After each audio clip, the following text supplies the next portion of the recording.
The Verdict with World Pool.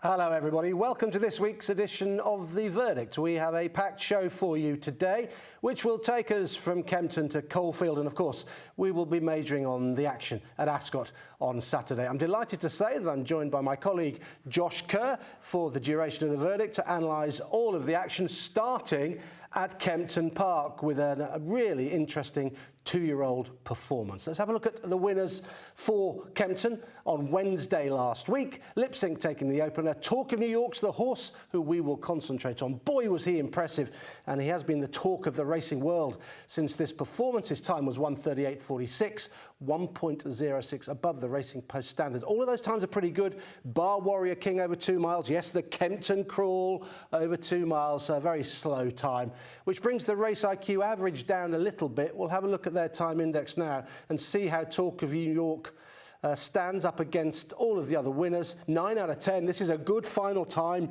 from Talk of New York. 2.29 under the Race IQ standard. You can see that 4.8 for the 2 mile race, bringing the meeting average of 7.3 down. I think there's no slow in the going to Kempton on Wednesday. It was standard. So let's take a look at this 2-year-old Talk of New York from the start. A newcomer for Godolphin, Charlie Appleby, and William Buick coming from stall 6.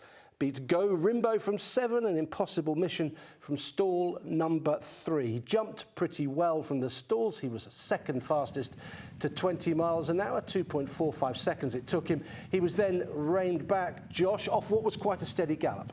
It was fairly today, yeah, just a touch keen early was Talk of New York, but then settles really very nicely. As you say, Go Rimbo getting that easy lead in front, and out wide then you've got Wardlaw, who's been pushed from that wide stall. Yeah, you can see they're quite well strung out, but they're strung out in what is quite a steadily run affair. Go Rimbo had the benefit of experience. He'd had one previous go at Leicester where he'd run well to be fourth and shown plenty of ability. He went 11.8, 12.4, 12.55, and essentially he's setting the race up for a horse to quicken and sprint, isn't he? They're saving a lot of energy for their finish. Absolutely, and William Buick is exactly where he wants to be. He's after that sort of greenness early doors, now looks very comfortable and very steady and settled indeed. And it's then as they get to 2.5 furlongs out that he's going to pull Talk of New York out and push the button. Yeah, this is where he gets very impressive indeed through the final couple of furlongs. We'll highlight the sectionals. 10.92 seconds for the 7th furlong. That's very fast as against the Race IQ par. And he's not really been asked for maximum effort by William Buick. And remember, he's on his debut. And now he's got to the 1 pole. He's gone very fast again, 11.3. Now, I know they've crawled. I know they've gone steady. And he's saved energy for a fast finish. But the point is, Josh, surely, so have all the others, and they can't live with him. Well, exactly. That's what makes the distance he's made so impressive, because of the fact that they've gone steady. That finishing speed percentage of 110% par over this trip at Kempton is about 104. So that gives you a scale of just how quickly he's come over. And he's come well past as well Go Rimbo, who is a bit green and leaning to the left, and he's just strode through lovely. Yeah, not one other horse in the race was able to complete a very fast furlong in the race as against par. Now, that might say a little bit more about their ability than the winner's ability. And he might not have beaten very much, but as I always say, Josh, it's not what you beat, it's how fast you run. And those final 2 sectionals mark him out as being an outstanding 2-year-old, I think. Yeah, as you say, the only one to record very fast against par sectionals, including in that final furlong where he was eased in the final 50 yards. Yeah, I'm surprised to see he's not got any entries at all going forward. He's by Wootton Bassett out of Usherette. She was a very good mare. She stayed 9 furlongs. It was probably best at a mile. Could be a Guineas horse, couldn't he? Very possibly, yeah. As you say, the Dam, a Group 2 winner over both 9 and 8 furlongs. So the future looks bright. It really does. Yeah, he's got to prove that he can do it in a more strongly run race, but he's certainly got a big engine, as highlighted by those closing sectionals that he was able to produce. 22.22. Wow. His final couple of furlongs. This tells you all you need to know. It's colour-coded. They went steady early. There's the blue. And then they've quickened up through the final couple of furlongs. But nothing could live with Talk of New York. 10.92 and 11.3. And look how much quicker he was than Go Rimbo in the final 2 furlongs. Go Rimbo, 23.44. And just under hands and heels, Talk of New York, 22.22. He is a very talented racehorse. You're going to be seeing a lot more of Talk of New York. Josh and I are very much looking forward to getting stuck into Qipco British Champions Day. We're not going to take in the Long Distance Cup. It was a bit of a Berkshire romp for trawlermen, but we are going to look at 4 of the other races on the card, and we are going to start by having a look at the winners on the day. It was a baffling day to some extent. We'll try and unpick it utilising the Race IQ data. There's Trawlerman winning the opening contest and winning it again, second time he's taken. Look at that time, 3.61 under the Racing Post standard. He had a clue about the ground there after the first race. Mission Central, Christophe Simeon, Aidan O'Brien, we'll have a look at that. Powerful Glory, just the 200 to 1 under Jamie Spencer. Spencer on the straight course, absolute mustard he is. 2.45, Kalpana taking the Fillies Mares once again, a slow time. That brings the Race IQ Time Index average down, 2.97 above Racing Post standard. That was a crawl. Cicero's Gift, a big shock in the QE2. Calandagan, pure brilliance in the Champions Stakes. So we're going to look at those races now. Here are the time indexes. Look at the Trawlerman, 10 out of 10. Very strongly run staying contest. But these time index scores are very high. The average brought down by Kalpana of 4.3, and I just want to talk about the ground with you. It's good officially. Chris Tickle says good. Race IQ time index, no, it is good to firm and possibly quicker. Indeed. I mean, all of those time indexes suggest that they were fast, apart from that slowly run Fillies and Mares. And to be fair to Chris Stickles, on the going stick, he very much gave a clue of what we could expect. He gave us stand side, centre and far side readings for the straight course, and I'll just give you a bit of a flavour of what that was. So far side 7.9 from the mile to 3 furlongs, centre 8.1, stand side 8.5. So centre and far side fairly similar up to the 3 furlong pole. Then from 3 furlongs to the finishing post, far side is 8.0, the centre is 8.9. Now that is quite a big difference and suggests how we did see in those shorter races where it's a greater percentage of the race that is on that quicker ground down the centre that our winners came up the middle. Yes, some of them did indeed. I think ground would have been better described as being faster. That is for sure. Good to firm, I think, overall. Right, let's have a look at what is the new race on the card. It's the 2-year-old conditions contest.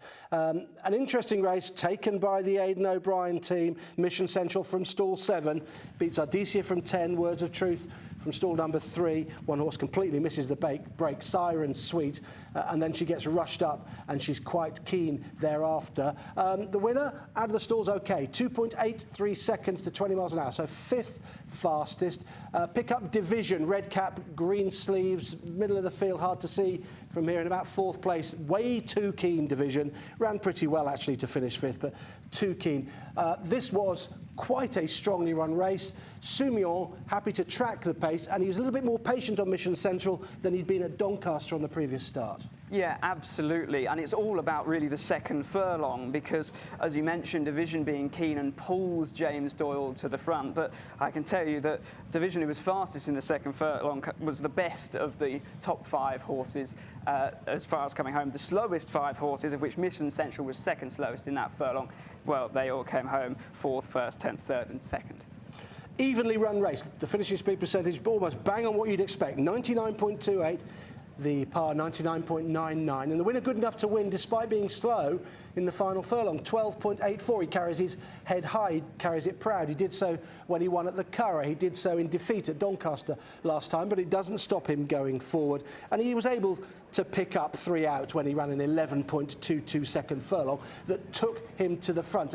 A little burst of speed in a race that was quite strongly run. He's a rarity for Ballydoyle in that he's a gelding, and one would wonder what they'll do with him from here. Yeah, he may possibly be on the market. Some of those in behind, Ardisia stayed on the best, had the best finishing speed percentage, and had a lovely race, or run into the race, towed in by Division. And then Words of Truth, possibly not the best draw, and no cover, stuck out wide, and as we just referenced with the going stick, probably not on the best ground. Might not have been, yeah. Quite a slow final furlong from Words of Truth at 12.85, rated as slow against the RaceIQ Qipco. And that's a horse who's run a really big speed figure when winning at Newbury on his previous start. So I got Words of Truth down as being a little bit disappointing. I've got Division as pulling a little bit too hard. And this fella in shot, Mission Central, he's not the most straightforward, is he? But Soumillon, I think, learnt from Doncaster. Yeah, absolutely, and as well the lack of penalties in this race shining through, because the first three all had previous pattern success. The fourth had been Group 2 placed, and the fifth Division had won the listed Rockingham the weekend before. Yeah, indeed. OK, so let's try and sum it up with the RaceIQ data. I think it was a pretty straightforward race, really. Evenly run. It wasn't slow and then fast. It wasn't fast and then finishing tired. It was pretty evenly run. Look at those par sectionals, most of them par for Mission Central. They all went pretty quick out of the stalls, Josh. You highlighted that. Through the first furlong, they're all rated as fast as against par. And then they settled down into a rhythm. I'll take you to the fourth furlong, where Mission Central picked up 11.22. That took him to the front. And he maintained his speed there, 11.68, before getting tired in the final furlong. So Soumillon's rated him in behind, and then he's kicked with 3 to go, basically. Exactly that, and he's the one that's got home the best, along with Ardisia in second. Those that were going quickest early haven't. Overall impression of the race? I thought it was a pretty decent race and a solid first go for this new 2-year-old race on Champions. Yeah, I think that's correct, and I think Ascot will be looking to have it upgraded going forward. They love it to be a Group 3 in the near future. Mission Central won it this time around for Aidan O'Brien and Christophe Soumillon. OK, time for the wacky racist stuff now. Powerful Glory in the Qipco British Champions sprint. A 200-to-1 shot for Richard Fahey and Jamie Spencer. Let's see how he won this race. It's unfathomable, really. We'll try and make sense of it with the data. He came from the middle. And Josh was saying earlier on that the middle was possibly the place to be. Stall 14. Lazat from 7, second. Quinault from 15, third. No half measures. July Cup winner from stall 6 was back in 4th spot. He was quite slowly into stride. Powerful Glory, 15th fastest to 20 miles an hour, 2.32 seconds. And at this point, he is the yellow colours towards the rear. He's got just about 1 behind him at this stage. It's interesting, Josh, that the other principals in the race, Lazat second, Quinault third, raced much more prominently.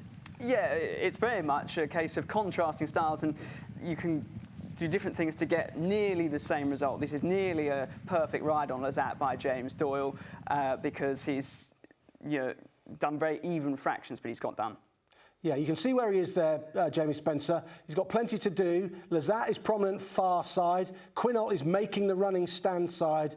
And you've got the 4th horse, No Half Measures, tracking Lazat through. Now, Powerful Glory had to run quite fast through the 4th furlong. He went 10.87, went in 15th spot, and that shot him into 3rd place. So he really picked up 15th to 3rd in the space of a furlong. Jamie switching him, and he backed that up with an 11.39, which is rated fast as against the RaceIQ Par, and that just got him onto the shirt tails of Lazat, and 12.28 final furlong was enough to just get past Lazat, who ran 12.44. He wasn't slowing down that much, Lazat. He'd been brilliantly rated, in my opinion, by James Doyle, but just run down by a horse who possibly Josh had saved just a little bit more energy by being rated at the back of the field. Yeah, absolutely. Jamie Spencer dropping him out the back and then went through the gears, as you said there, brilliantly. And the finishing speed percentage, the only one above 100, 101.1 for Powerful Glory. Yeah, it was. He was just above the par of 99.99. Nothing else in the field, as Josh said, could get over 100. Lazat wasn't exactly stopping in front. I thought he'd been rated really well by James Doyle. He actually, every single furlong that he ran, Lazat, was par against the RaceIQ standard. He ran par sectionals throughout, and when horses run par sectionals on the front end, they're quite hard to catch. So Powerful Glory's done really well to run him down, but he went off at 200-to-1. And that's because of the run at Beverley.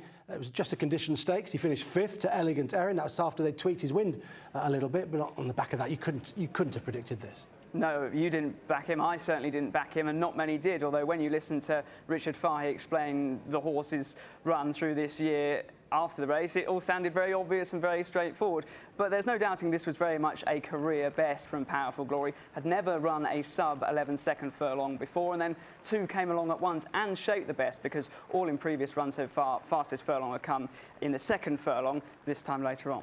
Yeah, I think as far as the data is concerned, this is a no excuses race. This is a believable result. Absolutely, and when you look at those figures, Lazat run very evenly, almost perfect. Quinault has run an absolute stormer. Sean Lee will have known that Quinault stays, and he's always up near the front, having won a Group 3 at York over 7, making all in June. But he too was starting to tire slowly in the end, as was Inish Erin further down. Yeah, there's no excuses for the vanquished. Powerful Glory, just too good for them on the day. And one final point to make, as we look at him in the winner's enclosure with the happy connections, is that being held up on the straight course at Ascot is often an advantage, and Jamie Spencer is the man for that job. Well done to the Richard Fahey team.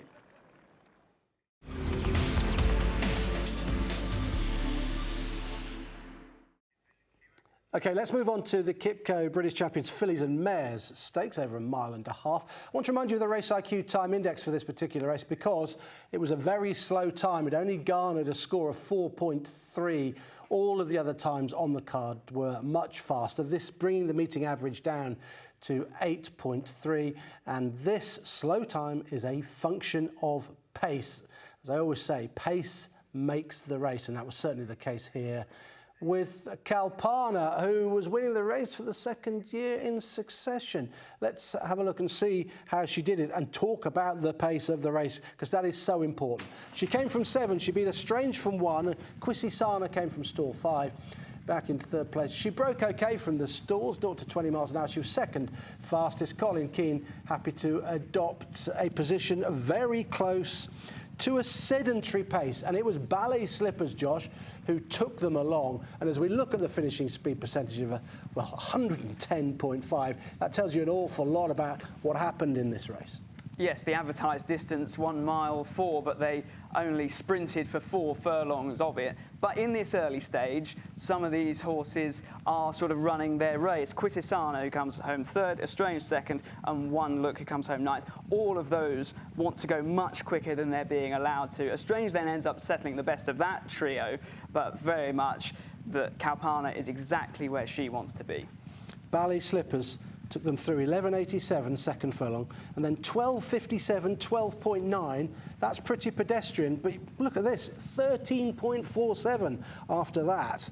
Wow, that was very slow as against the Race IQ par, and that 13.47 was followed by a 13.45, 13.55 and a 13.24. Now, why is that slow? Well, you would expect in a top-class 1.5 mile race that they could run 12 seconds, just over 12 seconds if they're going to run a really good time. But here, for the first mile of the race, they're running slower than 13 seconds. So it really is a crawl. I'll just point out horses towards the rear of the field. Danielle, who's last at this stage in the red cap, and in front, Bedtime Story. They both finish off really well. But let's concentrate on Kalpana for now, Josh. She's in the perfect position when the pace begins to increase after a mile. Absolutely, and very much repaying the confidence of trainer Andrew Balding, who was sounding, well, he said he'd be very disappointed if she didn't win this, and the race has played out pretty much perfectly for her. And it's kind of copy and paste from the King George to some extent, but even more of a sprint this time. Yeah, we're just highlighting Estrange. She got trouble in running. She had to barge her way out a little bit and go and chase Kalpana. But you can't chase a horse down who's running this fast. She's quickened to the front, 11.57. Now we highlight an 11.17 that was very fast. And she goes very fast in the final furlong, 11.92. So if you're sprinting from behind her, but you've given her a 3 or 4 or 5 length advantage, you are not going to catch her when she's gone very fast through each of the final 3 furlongs. And it's interesting to see Josh, that she went 34.66 her final 3 furlongs. Estrange went exactly the same, 34.66, but she's had to do so, getting trouble in running and giving Kalpana a head start. As you say, yeah, completely identical over those final 3 furlongs, and not too different over the 4 furlongs out that they had that sprint. Danny Tudhope, as you say, he's sort of realised he's about to miss the exit on the motorway and pulls himself out. Gets 6 days for that, though. Danielle and Bedtime Story I mentioned in the run there. They were held up out the back, but they've both come home very strongly, and their finishing speed percentages from a long way back, they were far too far back. Common parlance, they were held up out the back in a slowly run race. That's basically what it was.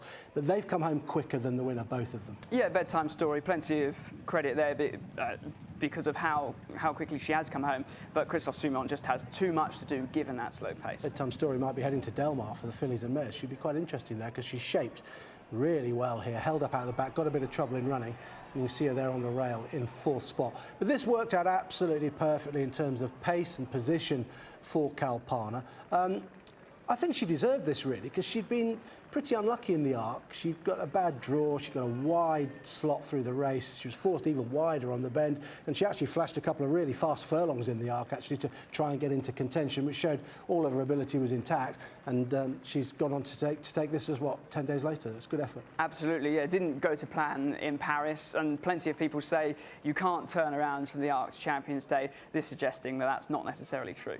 No, I think I want to give some credit to Colin Keane here, because in the arc, he let her come home in her own time when she was beaten. He looked after her, meaning that she was okay to come and win this, that she wasn't bottomed in the arc. And the steady pace in this also allows her, an easier time of it to be able to then go and win her race today. Yeah, probably the best horse in the race, certainly was on ratings anyway. So despite the pace scenario, which was very slow, very quick, she's the best horse in the race nonetheless. Yeah, but I want to just give another mention to Estrange and the work she's done. Connections still don't think that that's the best ground that will suit her, and should she stay in training and we get to see her again next year, hopefully more good things to come, because again, the way she finished that race was as good as Kalpana, just had too much to do. Yeah, soft ground is the key to Estrange, I think. She likes it really deep. Let's have a look at the data then and sum up this Fillies and Mares. You can see that Kalpana was second fastest out of the stalls at 2.31 seconds. She hit 40.87 miles an hour. Nothing was faster than her. And her fastest furlong, all of them indeed, towards the end of the race after 1 mile and 3 furlongs. But I'll just take you to Bedtime Story and Danielle. Look at their finishing speed percentages. 110.75 Bedtime, Danielle 111.03, both quicker than Kalpana, but they were finishing off from a long way back. Kalpana, well ridden and a deserved success. OK, we've managed to explain away one 200-to-1 winner earlier on the card at Ascot on Saturday. We'll go for the 100-to-1 winner now and see if that's any easier to explain. It's Cicero's Gift in the QE2 over the straight mile at Ascot. Let's have a look at it from the start. Cicero's Gift came from stall 1, interesting. Lion in Winter from 2, you're getting the idea. And the third from 7, that was Alakazi's run a huge race. Johnny Murtaugh's got his horses in fantastic form at the moment. Alakazi's run an absolute blinder. 0 to 20 miles an hour for Cicero's Gift, 4th fastest, 2.4 seconds. And now this race early on was not run at a furious gallop. For the first 3 furlongs, most of the field were running fractions that were slower than the Race IQ pass. So it wasn't furiously run, but the pace then picked up through the next 5 furlongs steadily. And it takes some explaining. And I think we should start with track position, really, Josh, if I may, because Cicero's Gift came from 1, the Lion in Winter came from stall 2. And when you look at those that were much better fancied, Field of Gold and Rosalien, they're in the middle of the track from 14 and 15. Surely that's played a part. Yeah, there is also a slight draw disadvantage, according to the Race IQ draw advantage of about a quarter of a length. The benefit to the far side and a disadvantage to that near side. Yeah, you can see them there over on the far side, the Principals and Docklands, who ran an absolute blind. He loves this track. He was in 4th place. He actually ended up racing over on the far side. He's slid his way across in those black and yellow colours. So he's over on the far side as well. Whereas Field of Gold is on the wing here, along with Rosallion. Cicero's does quicken up, though. We've got to be impressed with the speed he showed. Furlong 6, 11.08. Fast as against the Race IQ par, and he backs it up with an 11.67. In fact, he did 3 fast furlongs in a row as against par. Furlongs 5, 6 and 7. So he has quickened up really well over on the far side, Josh. Yeah, absolutely. And I think Cicero's Gift and the Lion in Winter probably just got racing a bit further out than that near side group. Although if you look then on that quicker ground up the middle, the near side group are the ones who are coming home the best, apart from those ones who got racing earlier on that far side. And they got going just before the 2 pole. Field of Gold isn't starting to hit top gear until about 1.5 furlongs out. And I think maybe they've just slightly got the run on him. Yeah, possibly. There's Docklands looking for a little bit of run through on the far side. You can see there's Tamfana getting a little bit hampered in the group towards the stand side. You know, but Field of Gold, Rosallion, they've run perfectly well, but I think they were away from where the main action was unfolding, and I think that has disadvantaged them. Another point I'd like to make in running about Rosallion is that he doesn't seem to get any cover these days. You know, he didn't get any cover at York and he was forced really wide. He didn't get much cover in France, did he? I think he wants a bit of cover and just travel in, something to give him a lead into the race. And he got no cover here. He was on the wing with Field of Gold, who likewise got no cover as well. What I would say, to be positive about Cicero's Gift, is he's shown speed here that he's never shown before. He really quickened up well. He looked like he was a soft ground horse when he won at Sandown last time, but he clearly handles quick ground. We know it's good to firm. He clearly handles that. And the speed figure that he put up when he won at Sandown was very fast, was really good, and it's prefaced a good run here. Whether it was prefacing a 100-to-1 success over some really good horses, I don't think it necessarily was, but it was easily a career best for him, wasn't it? Yeah, and I think what we need to do is say very well done to the horse and to Connections, because, you know, when you see a shock like this, you go searching to see what might be the excuse. And frankly, there is nothing alarming in the data to suggest this was an enormous fluke. And the figure, as we've been through the figures, that it was evenly run. And my interpretation of it is broadly that perhaps the mile division, whether you think it's strong or otherwise, has been very open this year. If you look at the sort of the Group 1s in Britain that have been run, the Lockinge Lead Artist, the Queen Anne Docklands, the Sussex State Queer, and now the QE2 Cicero's Gift. So, you know, there's been a lot of different winners coming from a lot of different places and some big prices as well. Yeah, but the standout mile performance of the year was St James's Palace Stakes, wasn't it? Field of Gold. Yes, and that's in a rip-roaring time. Absolutely, and that was the only time. He's not been able to reproduce that here. No, he hasn't. Gosdens say he was, you know, he's lacking match practice to not quite what they said, but I think he was perhaps a little bit rusty. I think he was on the wrong part of the track, personally. I think he wanted to be over on the far side. It's a draw race, wasn't it, Josh? Very possibly. Maybe. It was an interesting contest nonetheless. Let's sum it up as far as the data is concerned then. Cicero's Gift, 2.4 seconds, 4th fastest to 20 miles an hour. Lion in Winter was quite quickly away. It was a big run from him. We haven't majored on him at all, but he's going to go to Del Mar now for the Breeders' Cup Mile, so he'll be very interesting in that now he's found his feet. Finishing speed percentages, they're interesting. Cicero's Gift 100.98, Lion in Winter 99.64, 100.03 Alakazi. Now this tells us that this was just an evenly run race. This wasn't a falsely run race where they sprinted, where the leader or the horse that ridden prominently had an advantage, or they went really hard and the horses held up had an advantage. It was an evenly run race that, judged on those finishing speed percentages, is just believable, Josh. Absolutely.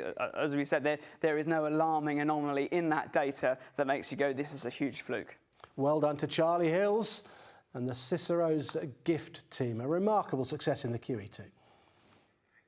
OK, let's have a look at the best race of the meeting at Ascot, the Qipco Champions Stakes, that produced the best performance, the best winner of the meeting in the shape of Calandergan. We'll have a look at it from the stalls. There are several points to make here of interest, I think. Stall 7 for the winner. Ombudsman from 9 was second. Almacam from 1 was third. Delacroix from 4 was back in 4th spot. It was an interesting contest in the early part of it, with the winner breaking slowly, 2.63 seconds to 20 miles an hour, and 9th fastest and rated towards the rear. He often starts slowly. We are highlighting the sand. Look at that. Look at the sand they're kicking up. Are we on the all-weather, Josh? What's this all about? No, we're not. This is for some drainage work that Ascot have done. It's called sand silting, and it happened on the round course from the mile and 4 start to the 4 furlong marker back in September. Never thought I'd see horses copping kickback at Ascot, but there's a lot of sand being put down there, and it really is kicking up. Now, Ombudsman at this stage, in a race that was not furiously run through the first 4 furlongs, contrary to the opinion of some of the trainers. This was quite steadily run for 4 furlongs, but the pace wound up a long way out. He's last, Ombudsman. Calandigan's towards the rear as well, as highlighted. Al-Makam is forward, chasing the pacemakers. And Delacroix is towards the rear as well, just in front of Economics, Calandigan and Ombudsman. The principals were held up in what was quite a steadily run first 4 furlongs, Josh, but the pace picked up a long way out, and it was about who could sustain their pace the longest, and that was definitely Calandigan. Yeah, the pace, as you say, lifts, and we've seen some strange races involving pacemakers this year, but that's because there's only been one. You can trust 2 pacemakers to set a truly run pace. Yeah, it was an okay pace.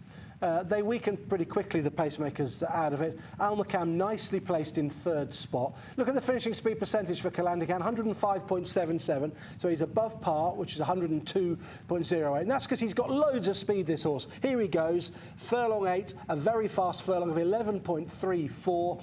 He whooshes past Delacroix. He leaves him standing still almost, Delacroix. The speed with which he went past that horse. Ombudsman comes to challenge. It's been argued that Ombudsman let Calandigan get first run. I don't think so. I think Calandigan was too fast for him. He quickened up really well. Ombudsman quickened up well too. Faster than Calandigan through furlong 8, but he couldn't sustain his speed like Calandigan. He couldn't keep going as well as Calandigan. I think this is a top-class performance. Absolutely. I very much read it as the best horse has won the race. I think for Ombudsman, at the very early stage of the race, I don't think he was travelling brilliantly, but then settled just fine. And I can't see a lot of things they would have done differently to get a different result. I think Calandigan has confirmed his position as the top middle distance horse in Europe. Each of his last 5 furlongs were faster than par, Calandigan. Ombudsman, likewise, but only through 4 of them. He was only par in the last furlong. He couldn't sustain his speed like Calandigan did. Look how quickly Calandigan's gone past these horses to his right. He's whizzed past Delacroix. He's absolutely flying past them. He's got a tremendous turn of foot, as he showed in Dubai in defeat in the Shima Classic, as he showed in the Juddmonte last year behind City of Troy. He's one of the only horses I've ever seen run over middle distances and be able to run 3 sub-11 second furlongs. He did that behind Danon Desil in the Shima Classic. That is a horse with tons of speed, and that's won him this, isn't it? He's just got more speed than Ombudsman, who's run a great race. Honour in defeat for him, but he's just not as good as Calandigan. Calandigan also loves Ascot, a 3rd success there now, having been so brilliant in the King George and also won a King Edward VII last year. And that was, or for Calandigan, it took him 5 attempts at Group 1 level to get success. He's now won 3 in a row and has never been outside the top 2 in those 7 Group 1 fixtures. What did you make of Delacroix? I thought that the front 2 just had too much for him, really. I think it was the pace was run fine to suit him, and the best horses were in front. Yeah, he quickened as well according to the data, but he just couldn't keep going. He just couldn't keep up his speed all the way to the line like Calandigan. And look at this. Now you can see from the blue there that they raced quite steadily early on, and then they've picked up a long way out. From furlongs 5 to 6, they've started increasing the pace. So 12.16 for Calandigan. Then he goes faster, 11.92. And he goes even faster at 11.34. And 11.54 and 12.19 were faster than Ombudsman through the final 2 furlongs. So he really has sustained his speed through those final 4 or 5 furlongs and done so better than Ombudsman. He is a brilliant middle distance horse, and we'll see him next season as well. That's the great thing about Calandigan, completing a great season for Team Graffard. So that was the Champion Stakes at Ascot. We're now going to concentrate on the Whirlpool Race of the Week.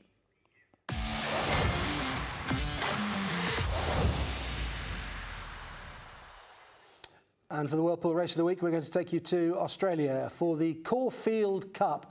The Group 1 run over just shy of 1.5 miles. Featured some familiar names to UK viewers. We had Vauban in there, Meydan was there as well, and Absurd for the Willie Mullins, but they couldn't get anywhere near. The winner, Half Yours, who managed to beat River of Stars and Valiant King, was back in third spot. We picked them out on the home turn, Josh, and this was, well, a big moment for Jamie Mellon. Yeah, became the first female rider to win the Caulfield Cup in its 149th running, and justified favouritism, weaved through the traffic, and is now favourite, disputing with Al Riffer for the big race itself at Flemington over 2 miles. Eye-catcher in behind for Team Crisford, Meydan, from a poor draw wide trip, ran on strongly. Yeah, ran incredibly wide and stayed on beautifully. Some of the others in behind, I thought, Absurd ran okay, 5th in the Melbourne Cup last year, but not the cleanest of runs. Vauban was up with the pace and sort of didn't really get home.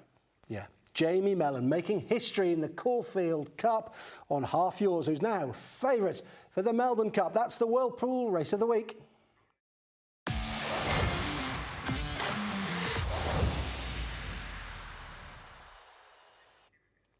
So that concludes this week's show. Indeed, it concludes this year's run of the Verdict. Flat season just about done and dusted. Thanks to Josh for joining me. We looked at some really good stuff, didn't we? Yeah, absolutely. And what we did learn from Champions Day this year is the upsets aren't all about the ground. That's the stick that people have used to bash it with over the last few years. We got fast ground this time, and we saw some bigger shocks than ever.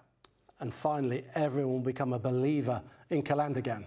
Yeah, absolutely, as they should, and potentially going to the Japan Cup. That earlier in the season was the target. Ombudsman John Gosden had said potentially the Breeders' Cup, potentially also the Japan Cup. So a chance they could reoppose. Yeah, good stuff, Josh. Thank you very much indeed for joining me this week. You'll be seeing a lot more of Josh on your screens through the winter. So that's it for this run of The Verdict. We'll see you again in April. Thank you to everybody who's worked really hard behind the scenes on the show, and thank you for watching.